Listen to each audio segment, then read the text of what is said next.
wonderful 5th graders. It's so great to have you guys back to online learning, week number 3. By now, I hope all of these videos and your new way of learning is going well. This week, we are still continuing with multiplying fractions, and today we are starting multiplying fractions by fractions. So make sure you have a piece of paper out on your desk and you are ready to take notes and follow along as I do these problems with you.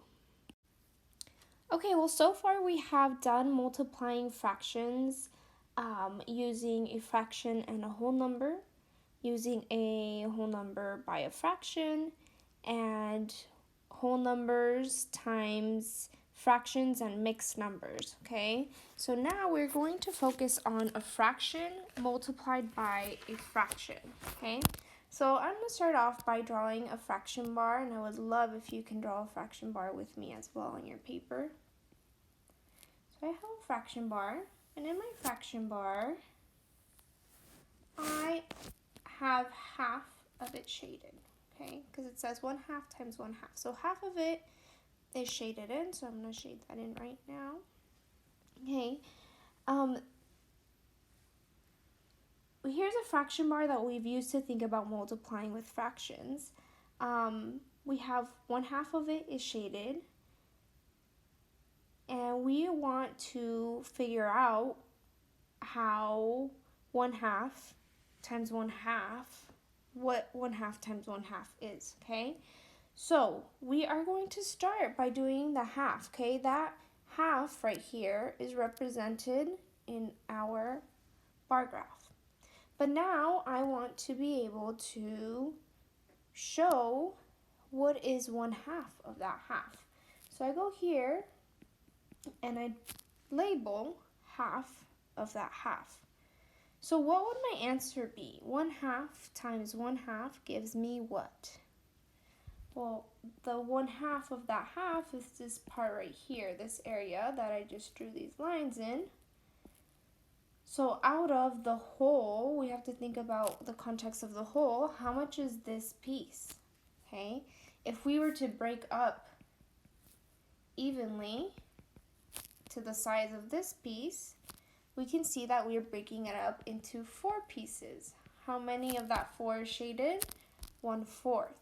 So 1/2 times 1/2 is equal to 1/4. So in this problem, we're finding a fraction of a fraction. So a part of a part. If I say a half of a half is striped, let me see that right here. How could we use that writing numbers? Okay, we write our expression with our answer written right here. 1/2 times 1/2 is equal to 1/4. So you might be thinking, Miss Barrios, I don't really understand why you would ever multiply a half by a half. Okay, if we think about a fraction is like a division problem, right? It's a part of something, right? So if we have 1/2, I'm talking about my whole being 2, and I'm dividing it into parts of 1, right? So 1/2, I would need 2 pieces to get me a whole, but 1/2 would represent a part of my whole, okay?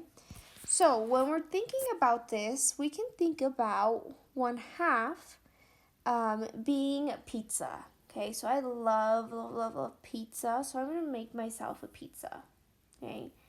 And I have half of a pizza. You can draw a pizza with me as well. I'm going to add some toppings to my pizza. I love pepperoni. I sometimes will add some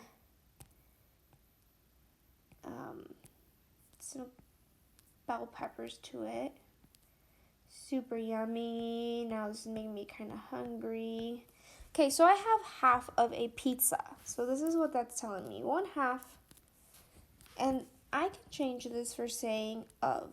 Okay, 1/2 of a half. Okay, so let's think about it. I have half a pizza.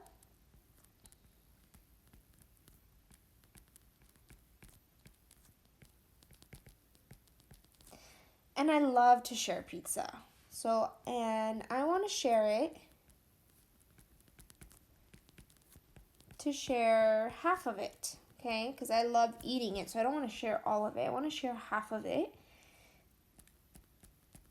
How much did I share?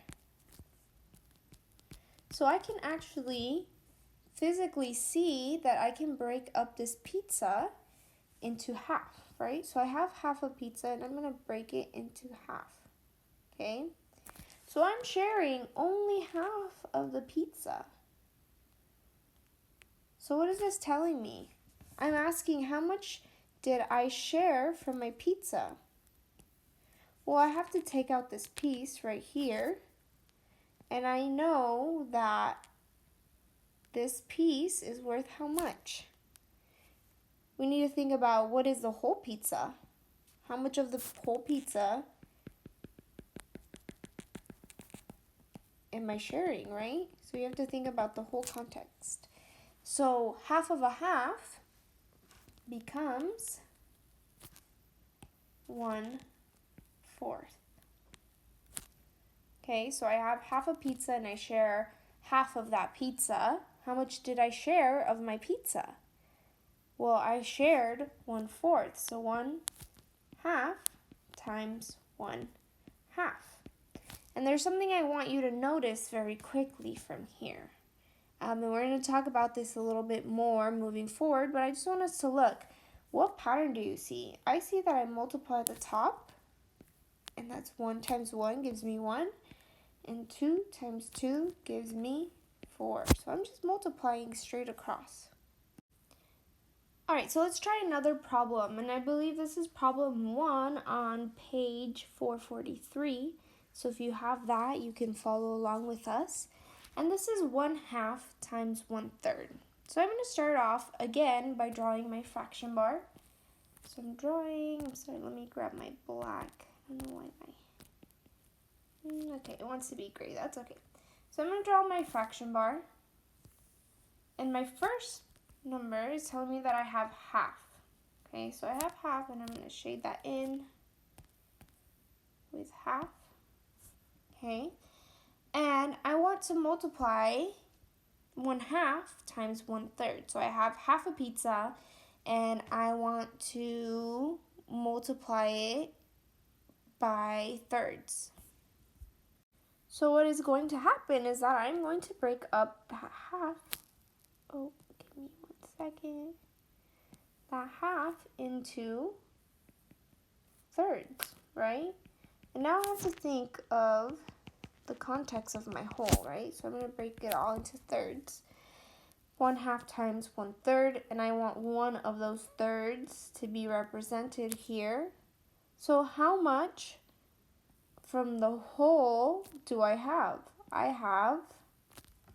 This is one piece out of how many? 1, 2, 3, 4, 5, 6. So 1/6. Now let's try that using the procedural method I showed us. So 1/2 times 1/3. What can happen is that the top, it becomes just one problem. 1 times 1, which gives us super easy 1, and 2 times 3. Super easy gives us 6. So I can visually see it here with my model, right? I did 1/2, and then I am breaking it into thirds, which gave me 1/6 of my pizza, of my fraction, or whatever you want that to be represented as. And I can also use this procedural method. When we think about math is really great when we think about it logically, right? So I'm going to start off by thinking about how I can compare fractions and products. So I'm going to make this little chart, and I would love if you could make that chart on your paper as well. So I'm making a little T-chart, okay? And on this side, I'm going to put multiplication problems.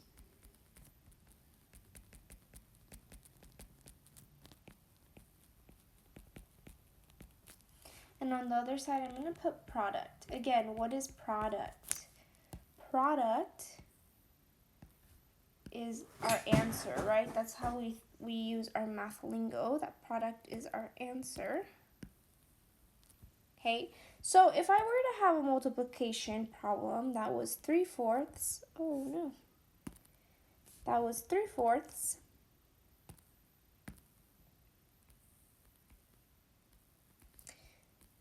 times 32, what do you think our product would be? Okay, so if I think about this, I think about 3/4. 3/4 is only part of a whole. I don't have a whole. It could be like 3/4 of a gallon of milk. Okay, so let's say I have 3/4 of a gallon of milk and I want to multiply that by 32 cartons, right, that I have.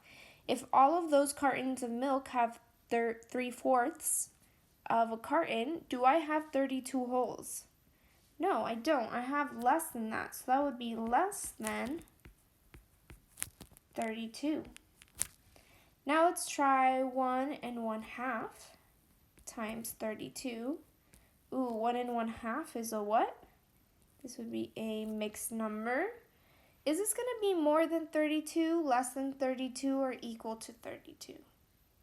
Okay, so what I have to think about here is that in a mixed number, I have a whole number. My whole number is 1. If I were to multiply 1 times 32, what would that give me? 32. But now I have to take in consideration the half. I have 1 1/2 of something. So is that going to be more than 32 or less than 32? And we would see that that becomes more than 32. Let's do 1/6 times 1/2. Okay, if I have 1/6 of something and I want to cut those 6 into halves, am I going to have more than 1/2 or less than 1/2? So I'm thinking about 1/6 is what I start off with, and then our fraction, we're multiplying it, but it's giving us less than 1/2. Think about our pizza. If I have 1/6 of a pizza and I want to share that with half, I want to cut that into half. It's going to be less than 1/2, right? And 1/8 times 1/3. If I have 1/8 of a pizza and I want to share that and cut it into thirds, am I going to have more or less than 1/3? I'm going to have less than 1/3. Okay, so when we're thinking about our multiplication problems, we should be thinking about it logically like that. Okay, if I know that a fraction is only a part of a whole and I'm multiplying it by a whole number, I know that I won't get a whole number, just like in this problem right here. It's going to be less than. And I know that if I'm multiplying a fraction by another fraction, it's going to be smaller than my answer right here, 1/2 and 1/3. Okay, so now we're going to learn how to multiply a fraction by a fraction using a procedural method, okay? So for the first homework problems, you're going to have to use that fraction bar, and that's a really good way to help you see visually why multiplying a fraction by a fraction would give you the answer that it gives you. Now I want to talk about if I had 2/3 and I'm multiplying it by 4/5, okay, a procedural method would that I would convert the 2 and the 4, my numerators, into 2 times 4, which would give me 8 as my numerator. And my denominator would be 3 times 5, which would give me 15 as my denominator. Okay, so whenever we multiply fractions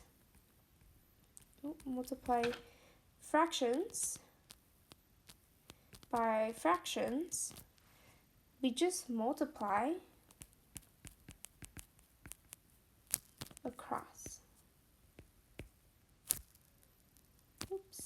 let's see here, multiply across, okay? So the numerators get multiplied and the denominators get multiplied, okay? Just straight across. And that gives us our product. Okay, so you might be thinking, Miss Barrios, is that true if I have, let's say, 1/2 times 4/3 times 3/5? Right now we won't see that we have 3 different numbers being multiplied, but you could come up to a problem like this. Would this be the same? Let's think about this. This number right here, the numerator is bigger than the denominator. What would that be called? That would be an improper fraction. Would that still work if I have an improper fraction times normal fractions? Yes, you would still multiply the top. So we're going to take everything from the numerator, which is 1 times 4 times 3. And that gives me 4 times 1 is 4. 4 times 3 is 12. So that would give me 12 as my numerator. And my denominator, 2 times 3 times 5. 2 times 3 is 6. And 6 times 5 is 30. Okay. What is one thing that we can do for this fraction right here? Is this in simplest form? No. So I would change my 12 over 30. And I know that both numbers could be divided by 2. So I'm going to divide the top and the bottom by 2, which gives me 6 over 15. Oh, can I still make that smaller? Is there a number that fits into 6 and 15 equally? Yeah, there is. I can actually divide by 3 in the top and bottom. 6 divided by 3 is 2. And 15 divided by 3 is 3. So that gives me 2/3. Okay, let's try one more problem. This is 5/6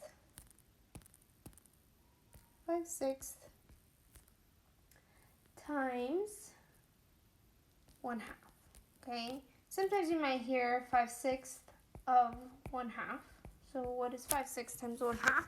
Let's start by doing our fraction bar. Okay, so we have our fraction bar and we have 5/6. So I need to break up my fraction bar into 6 pieces because our denominator tells that right here. And I need to fill in 5 of those pieces because our numerator tells us right there. So I'm going to fill that in. So now I have to think about what is 1/2 of 5/6. So what I can start off by doing is by drawing half of each part, right?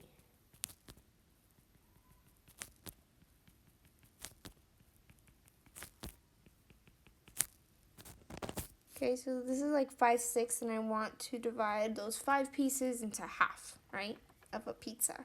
How much am I doing? So how much do I have now? So I need to get 1/2, okay? So now I'm going to fill in 1/2 of the 5/6, okay? Not of the total of the 5/6. So I want to do half of it, okay? Now I'm going to start by counting the pieces. I have 1, 2, 3, 4, 5, 6, 7, 8, 9, 10, 11, 12 whole pieces, but I only have 10 out of the 12, okay, shaded. So now I have to think about, out of those 10, what would be half, okay? So I'm going to do 5 pieces, right? Because half of 10 is 5. So that's 1, 2, 3, 4, 5. Okay, so I have this piece right here. And let's see if that would be even. 1, 2, 3, 4, 5. Okay, so the other half is equal. So I know that's how I know that I have half. Okay, so what would my answer be here? So I have 1, 2, 3, 4, 5. 5 out of what? Out of 12 pieces. So that would be 5/12. Now let's check that using the procedural method. 5/6 times 1/2. Okay, I'm just multiplying across. 5 times 1 is 5. 6 times 2 is 12. 5/12 would be my answer. Okay, so whenever we multiply fractions by fractions, remember we can draw that graph if we want to see that visually, or we can do our rules for multiplying fractions, which is to multiply the numerator by the numerator and the denominator by the denominator.